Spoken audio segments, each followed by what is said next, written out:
Sagittarius, and welcome to your 2023 astrological breakdown with me, Shelley Overton. And I'm just going to break down what happened on New Year's Eve because that chart is like a photograph for the year. We have it aligned to your Sagittarius rising, sun, moon, Venus, Mars, or Saturn. Any of them are valid and fair to analyze the Sagittarius energy. Just to give you a heads up, Sagittarius is ruled by the planet Jupiter, and that means it is a planet of expansion, travel, people of foreign culture, spirituality, spiritual growth, music, comedy, nature, hiking, horses, horse racing, athletics. It covers a lot. So let's get started. We're going to start with your first house and go all the way around the zodiac. We might jump across here and there depending on how the planets interact. But I want to tell you everything that's going on and what the influences are of the planets as they were on New Year's Eve for the year, or New Year's Day. So you have a Sagittarius rising or sun. Sagittarius falls in the first house of ego, self-identity, and drive. And there aren't any current planets in Sagittarius, but that doesn't mean that you aren't influenced by the energy of the Sagittarius sign. Jupiter, being the ruling planet, is where we would look to see what's going on for you for the upcoming year. And Jupiter just went into Aries. He was also in Aries at early degrees last year, same time. So what you experienced a year ago, you're getting to experience again. And the reason for that is Jupiter retrograded over the course of the year. He went to late degrees of Aries. He retrograded back, which means he moved in the appearance of a backwards motion from our perspective on Earth. It's an optical illusion in the sky. So with Jupiter in the fifth house, you are experiencing the energy of not only Aries and Sagittarius, but Leo, which is the energy of the fifth house. Because the first house naturally is a fire sign of Aries, you have all of the houses that naturally have fire in them as a ruler the same way in your chart. So fire, first house Aries, you have fire Sagittarius. So everything rotates to full elemental signs. That may be a little confusing for you, so don't worry about it. If you understand a little bit more about astrology, you might understand what I'm saying. What that means for you is you are not getting out of the energy of any particular house that isn't naturally the motivating element energy. So fire is fire, earth is earth, water is water, air is air. And so you're in some version of that for each of your houses, which means it's a little bit more comfortable. Your chart is not shifted or rotated by your energy of Sagittarius to a point where you actually have to incorporate more than one element in each area of your life. Let's start back at Sagittarius. Nothing being there but answers to Jupiter.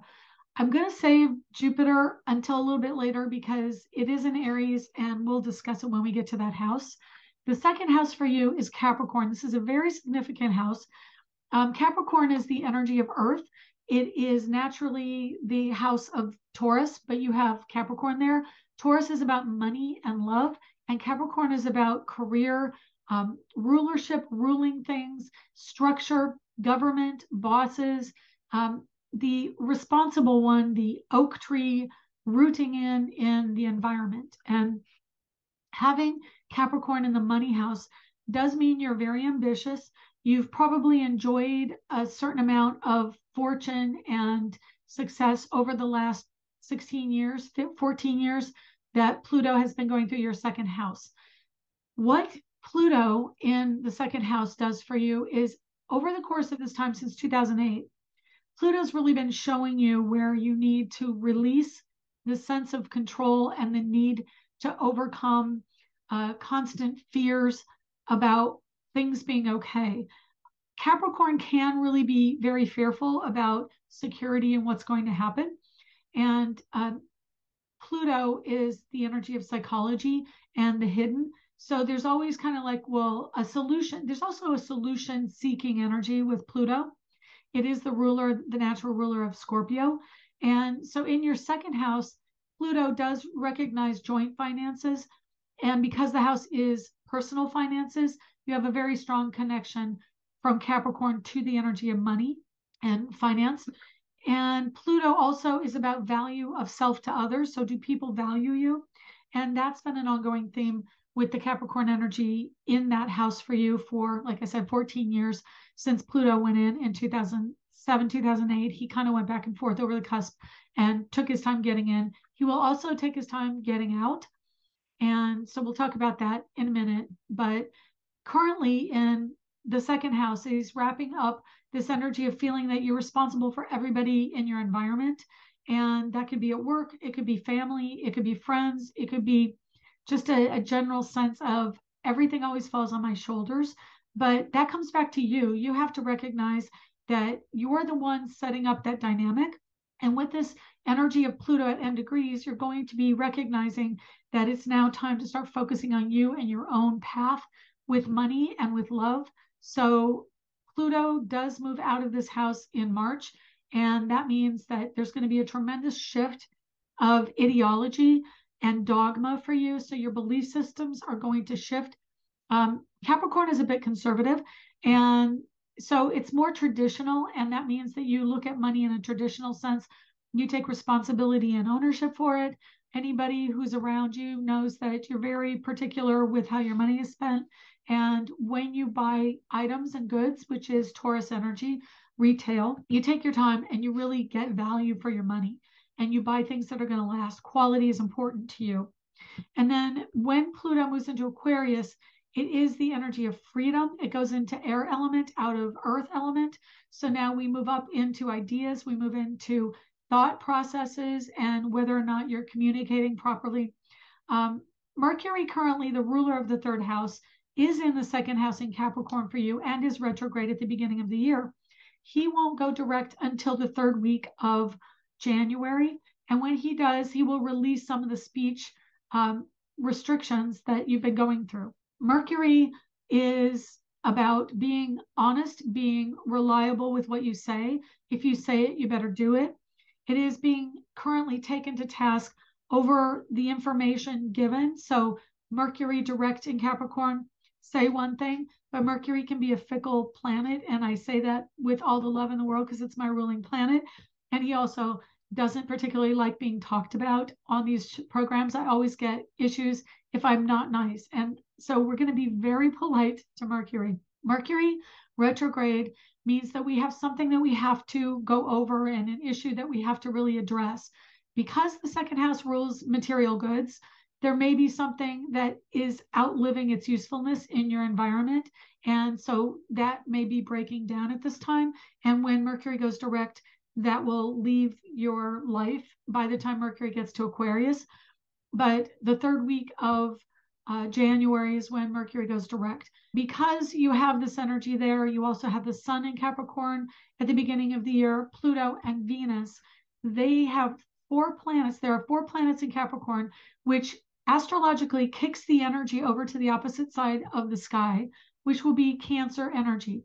For you, Cancer energy is the house of joint finances. So that means that you can express this energy at the beginning of the year more like Cancerian energy, which is nurturing, motherly energy, bringing things into the home environment and really understanding your motivations around money and security as it relates to the family. So definitely Capricorn is about the paternalistic, career-minded person who is, bringing home the money and taking care of everybody. And that can be a burden right now. The other side, the Cancerian side, means that there's a desire to have a nice home life and maybe just sit back in your home and do domestic things and not have to worry about the burden, which is kind of coming in as Pluto gets to the end degrees. So just know that these transits are not forever. Pluto will be shifting out of the sun. I got great chills with this to tell you it is a transient energy, even though it seems like it's gone on forever. Pluto moving into Aquarius is going to stimulate more optimism. It's going to give you an awakening of things, more chills. Like I've seriously got goosebumps. It's going to bring you an opportunity for new beginnings, having a voice that's heard, maybe starting up your own business if you're so inclined. Saturn has been in Aquarius for a couple years for you, and Saturn is the career-minded energy of the Zodiac and the ruler of Capricorn. Being in the third house, it's about technology, communications, alternative methods of doing things, alternative communications, expressing yourself through technology and online technology, and using technology as a means for freedom of expression. And, you know, doing a blog, doing a podcast, doing a YouTube channel, social media, all of that is highly focused in the Aquarian energy in your Mercury ruled house of Gemini, the third house. And this is also alternative ways of connecting to siblings, to neighbors. You may have taste in pets that it runs to the eccentric or alternative exotic pets or reptiles. The third house rules reptiles and small pets. Maybe you like an unusual breed of animal, and that's been coming out, or maybe you got one a couple years ago when Saturn went into your third house. It could also mean the ending of a storyline around a certain type of communications, connection to siblings. It is the sign of friendship or people that are associated with your career as well as soul group. So Saturn really highlights that social aspect of your life. You are a Sagittarius influenced person, which is also a very social energy. They like to get out and about and connect to people, just not in making money. Capricorn in your house of making money really is very stable and grounded and isn't terribly effusive as an energy around money. It is very practical. But Aquarius, on the other hand, in your house of communications means that you do have this wonderful social aspect, and that will continue to go on throughout the year, and you can utilize it in your career environment by networking, which is the Aquarian energy. Saturn really makes us stand up and go, wow, how is this being practical? How can we be practical in this realm? And honestly, it's a little bit difficult with Aquarius because Saturn is very grounded and very strict in rules. And Aquarius hates rules. Aquarius wants freedom. It bucks rules. So there's been this ongoing square between the ruler of Aquarius, Uranus, in the energy of Taurus. And it's finally moving apart.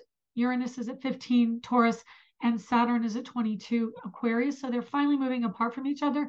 Even though Uranus is retrograde, he does go direct later in the month on the 21st. And that's January, in case you're listening to this later in the year to check back in. Uranus in Taurus has been trying to give us an alternate payment method, alternative methodology of a work environment, which is why we all started working online instead of the office. That's a huge Uranus and Aquarius, or Uranus in Taurus energy in your sixth house.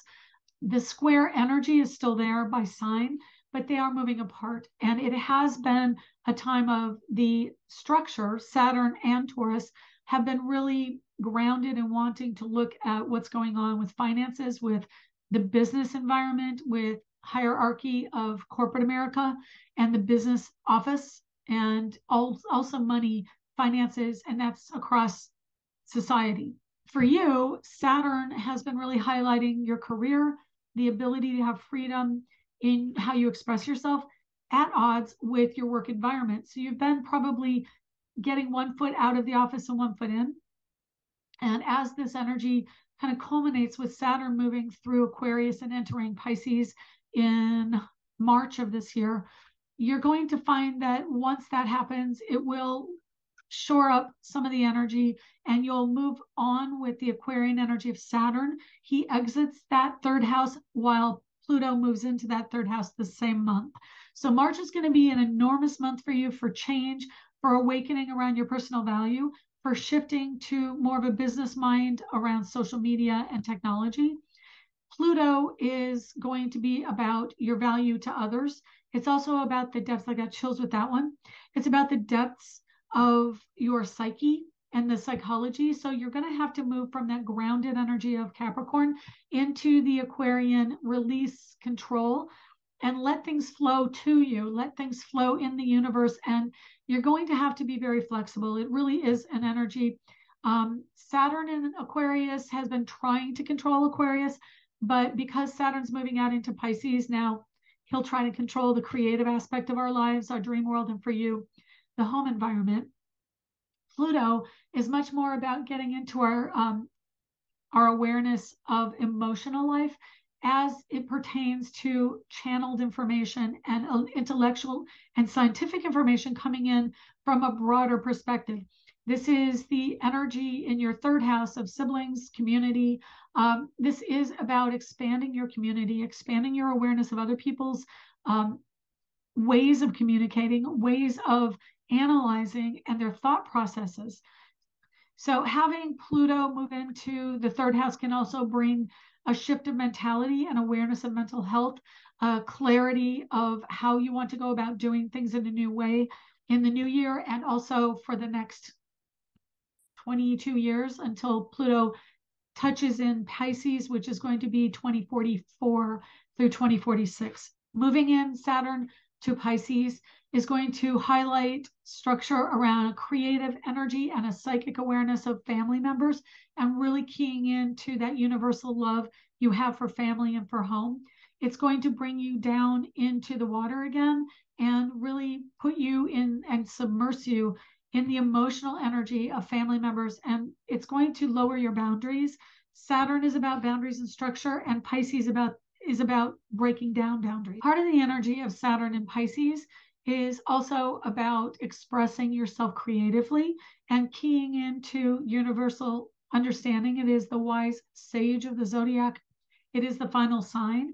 And that means that your energies have gone all the way from the fifth house in Aries through every house, through every sign, and come back to the home and family. So for you, in a great sense, home is the final frontier, the final place that you want to be. Again, chills with this. The home life, the nurturing cocoon that you get from it is going to be highlighted through shoring up your career within the walls of the home. It may mean that even though you're an entrepreneur, you want to be much more focused within the home and doing your creative endeavors there. And you may even include other family members. It is a sign of the elderly along with Capricorn, and Pisces and Capricorn planets at the beginning of the year are in cooperation, as they have been many years in the recent past because of Neptune and Pisces. Having Capricorn planets transit through pretty much into February is going to mean, and March is going to mean, that you have a cooperative mud and clay and water. So the water of Pisces and the earth of Capricorn work together as clay or brick, or some means to create something of structure and stability. Using the creative means, you bring in the structure and it gels together. So you're going to have a really good year again of entertaining that creative side of yourself with home and family, and what it is you want to do with that. It can also be genealogy, understanding the history of your family, really absorbing yourself in vintage type environments, and bringing in multi layers and multi dimensions of how you interact with the home environment. It, like, as an artist, the energy of Pisces is really layered and really like kind of watery layers. So you get kind of a mixed media energy if you're an artist. And that's truly what it is in your home life, is that you bring in many different energies from many different people and create this lovely, warm, inviting environment. So know that that's part of your year.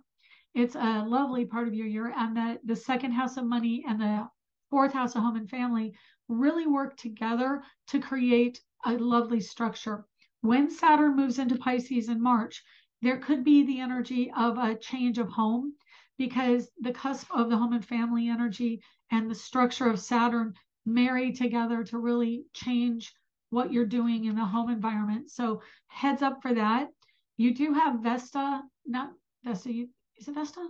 Yeah, you do have Vesta, the energy of home and hearth in Pisces, in the home and hearth, or the home area.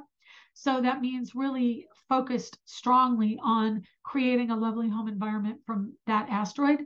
And then you have Neptune at 22 degrees, which is a really great numerology angel number. 22 is love, people, and couples. So you bring it together to create the structure. It resonates to the Four of Wands in the tarot, and that is like 1111.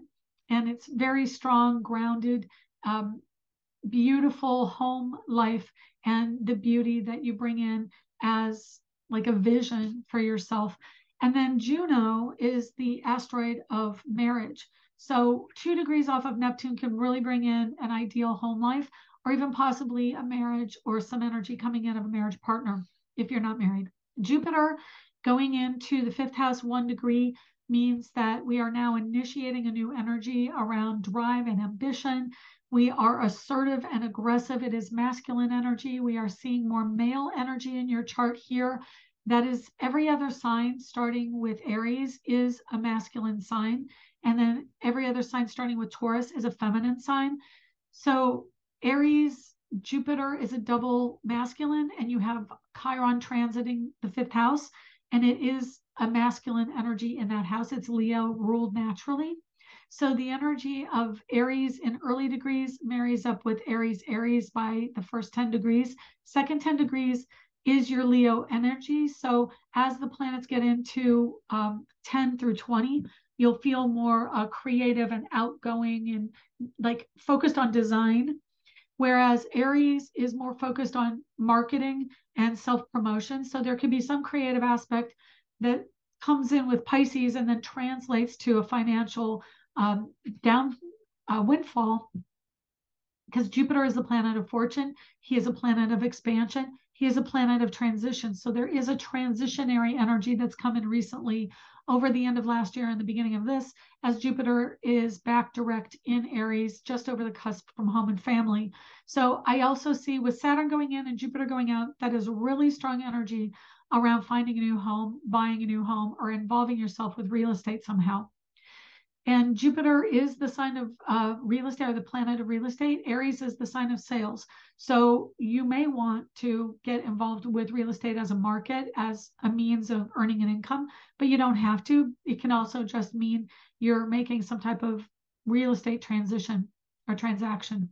Chiron in Aries for you in the middle of your love, romance, creativity, and leadership house. It's going to shine the light on men and how men are needing attention, whether they need to be nurtured or whether they need to be assertive, and you may get a wounding because Chiron is the wounded healer. He utilizes the energy of the wounding and gives that to other people. So whatever it is that hurt him, he turns it around and gives the nurturing and the healing to other people. It is the humanities and the arts. So Aries is fire and building and construction and wood. So it's also hammers. So construction could be a really nice way to transmute some of the energy of the wounding. You create something new out of wood and metal. Okay, Jupiter goes through your fifth house of romance, creativity, and children in the first half of the year. It gets to Cancer or to Taurus in May 5th. So while Jupiter is racing through that part of the sky, he's going to really highlight masculine energy, drive, ambition, and assertiveness.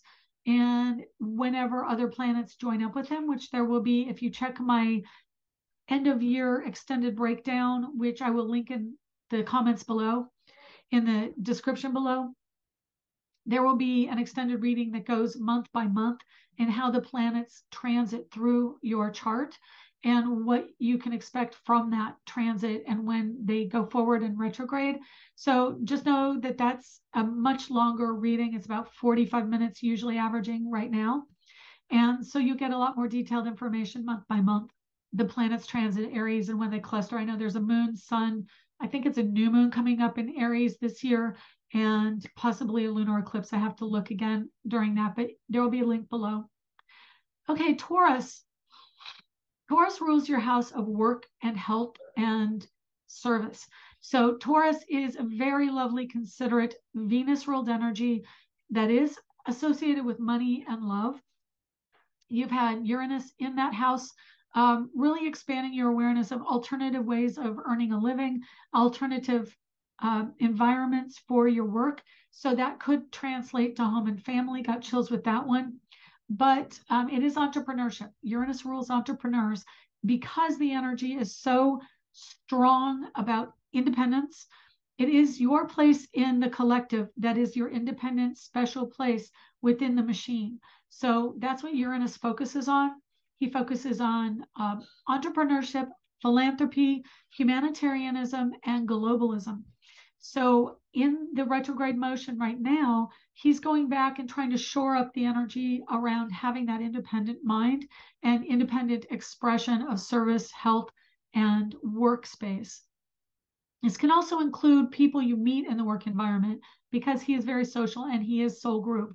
So know that there can be some alternate energy coming in where you maybe shift the people you work with or shift the kind of work environment you have, as well as bring in alternative ways of dealing with work and alternative style of people, people with different ideas, people with eccentric ideas. Got chills with that one. So yeah, you may be attracted to people with different ways of looking at things right now. The North Node at 11 degrees in your work house means that there is a moment of time right now where the people who come in, the decisions being made, and the energy you're bringing in is a very destined moment of shift. The opposite sign of Scorpio has the South Node, which is your past life in the 12th house. So Scorpio in the 12th makes you extremely psychic and aware of energies in the underworld realm. So that which is hidden. Scorpio rules kind of the Halloween time of year. So it is ghosts and metaphysical energy, things that are hidden, past life, afterlife, things like that. And the South Node is death and rebirth in Scorpio. So there could be the energy of mourning or the deceased that is in your psyche right now, that maybe you've had grief or recent passing of someone in your life. That is the energy in the 12th house. Scorpio rules your 12th house. And so naturally, you have this connection to goods of the deceased, the joint financial connectivity of passing something on from a person who has recently transitioned. And Scorpio is knowing secrets, intuiting people's hidden agendas, and really nothing gets past you with that energy. So it kind of dovetails into the Sagittarius first house, which can really just call it like it is, because Scorpio is bringing the information and the understanding through emotions and visceral awareness to you. So going back to the 6th house, that is really the last house in the lower half of your chart that has a tremendous amount of power and energy this year. You will find that Taurus is triggered a lot. Pisces is triggered a lot this year. Aquarius is triggered a lot. And I think there's a bit of Cancer and Libra. I think from my other readings, those are the focuses of your chart this year. But for your chart, there really isn't anything other than Mars in the 7th house that is above the horizon. And that means that your year is about interpersonal relationships, one-on-one relationships, even though the majority of your bottom half of your chart is about transpersonal or global energy. It's really how you bring that global mindset to the one-on-one relationships, because it's in the lower half of your chart. The moon in Taurus is also about home and family, nurturing, and how are you nurtured in your work environment. So it's also a storyline and an indicator of a story as it comes to fruition. And so that's really close to your North Node, destiny, the node of fate. And so your emotions and your need to be nurtured and Uranus looking for different alternative methods of working are really highlighted probably the good portion of the summer of this year, like through summer. So just know that that Taurus energy is about money making, it's about work environment and alternatives and currency, like what you bring in and how you're nurtured with it. Mars being the last actual planet in your stellium of planets going through your chart. The rest are either dwarf planets or asteroids or nodes of fate. So I'm going to touch on that, lightly touch on the rest of your chart, and we'll wrap it up. But Mars retrograde at the beginning of the year indicates that there is some communication with a spouse, a partner, or either a business partner or your spouse. It is about marriage and the connectedness to a partner and the diplomacy and social energy of your connection to a significant person in your life. This house is also the parent of the gender you're attracted to. So if you're straight, it's your opposite gendered parent. And if you're gay, it's the same gender parent. So Mars is a masculine energy. In Gemini, it's duality and it's also communication. So Mars is assertive communications with a partner. It's also duality around the actions taken about what you're trying to get across, your expression, your thoughts. It is also the energy of Gemini. So it's siblings as they relate to your partner. It is aunts and uncles. It is elementary school energy, you know, having a partnership with a school of some sort, or even potentially if you have early degrees of Gemini and a 0-degree cusp, it could be a job in the field of elementary education, but it means that it's a connectedness to young kids and the communication style that resonates to youth, and it is very social, and it's really retrograde is about readjusting or adjusting your communication style with a male partner, or if you are a male, how you express your masculinity with your partner. And retrograde, this is an energy that could end up having had you caught in an extramarital affair, or your partner might have had one, because Mars is the sex drive, Gemini is duality, and retrograde means that you're not getting away with it anymore. So just know that energy is there. Once Mars goes direct, which is the 12th of January, you're going to find that that energy moves forward and you've changed something. You've gotten real with yourself, and you may have made a choice whether or not to stay in that partnership, or your partner's made that choice. So Mars direct happens again on January 12th, and then goes direct and doesn't get into the energy of Cancer until May 5th. Actually, I probably should check on when Jupiter gets to Taurus real quick. Okay, Jupiter gets to Taurus the 17th of May. So we have both Mars getting to Cancer and Jupiter getting to Taurus in May. And that will shift energy to more of a connectedness to romance and a partner in your life. So know that those are stories that are coming in for you. The eighth house, which is death and dying and rebirth, it is the Phoenix energy of Scorpio naturally ruling there. You have Cancer energy in that. It's also how other people see you, your value, joint finances with a partner, and legal issues or court issues. That is Black Moon Lilith, which is an autonomy or an independent mind, feminine energy around sex drive, or having your own say over your sex drive and your ability to call your own shots, and the energy of that creation brought in with mother, home, and family. Pallas Athena is the goddess warrior. She is retrograde, so her energy is pulled back a little bit at the beginning of the year, but she will move forward and work her way towards Leo. In Cancer, it's about having a say, having a strength, warrior, and a warrior goddess energy, but also a diplomacy and a very grounded way of strategizing the battle. And so know that that energy is coming through with finance and legalities.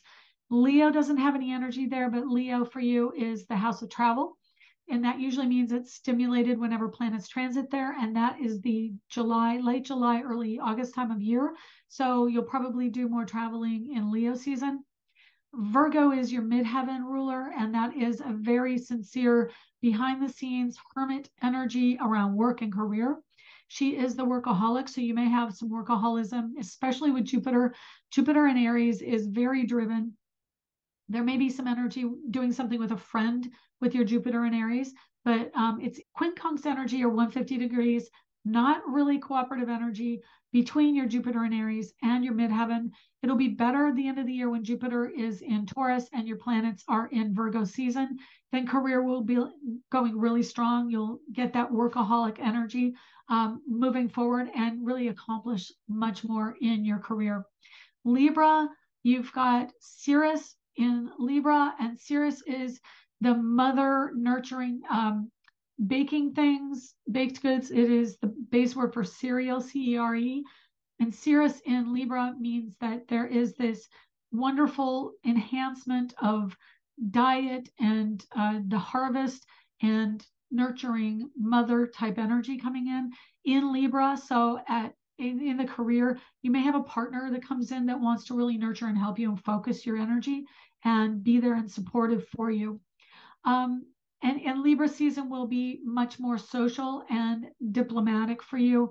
And it is your soul group, and you tend to be much more social worker-esque in that energy. So you like to be diplomatic, and the diplomat, your boundaries may be low and you might not be able to make decisions as easily in Libra season, which is late September, early October.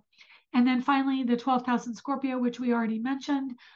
Subliminal issues coming in. You'll get more details about the Scorpio time of year and energy with the extended reading. Please do check it out. And with that, thank you very much for joining me this year. I've got chills with this thought. I forgot to say Sagittarius is the sign of spiritual growth and expansion. And that can also mean getting a new means of expression of your spiritual side, doing yoga, getting out in nature, going for walks. All of that is really good for your Sagittarius energy. The last thing I wanted to mention were the Mercury retrogrades, unless I did that. Mercury retrograde first of the year is Capricorn. So that's going to be the structure of your career and money. The second one in May is going to be in Taurus, which is your work environment and money. And the third one is Virgo up in your career house. It is money, but it's frugality around money. So it's much more focused on the energy of service and less focus on how the money is, because the money's probably going to be a little bit tighter in Virgo season. And then finally, the last retrograde is in Capricorn this year, and that is in December. Starts out in Capricorn late degrees and then early degrees, goes back into your first house of self. And that's the end of the year. So social energy around Christmas time, it is going to be about travel, but know that because it's a retrograde Mercury, there could be some difficulties with travel at the end of the year. I would avoid long distance airplane travel at Christmas time. Just heads up for this year. And with that, I do bid you adieu. Thank you. And hopefully you can share, like, comment, and subscribe. Take care. Have a good 2023.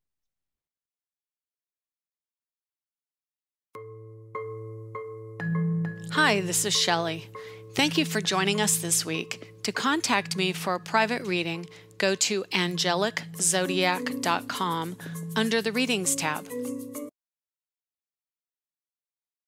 To purchase my ebook, Learn Astrology, you can find it at angeliczodiac.com. Background music was provided by Kevin MacLeod at incompetech.com. Be sure to check back next week and subscribe through iTunes at Astro Energy Astrology Show.